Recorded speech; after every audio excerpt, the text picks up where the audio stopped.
Pronostikoak kontra zituela iritsi zen Joseba Ezkurdia Nafarroarenara. Bera ordea sinestuta zegoen txapelari eutsi ziezaiokeela. Aste honetan entramentu honak ditut, da pozik, ilusiokin, gogoasokin ja partida hasteko. Huts eta hiru atzetik, 7 eta 10 ere bai, Ezkurdia ez da ordea, garai bateko pilotari lotua, partidu aldapagora jarrita ere. Partidu buruzeko horra izin duela, ez da hor, takadako ontu die, elkarrekin gertu gebiltzan, da aguantatu beharra zen ez da.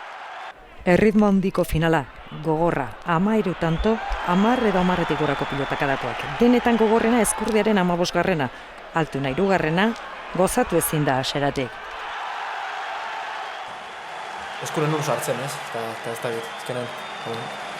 Nik uste, txapelketako tontoa gaur egitela eta patu inetela. 18-tik 22 zuzenean doa Arbizukoa.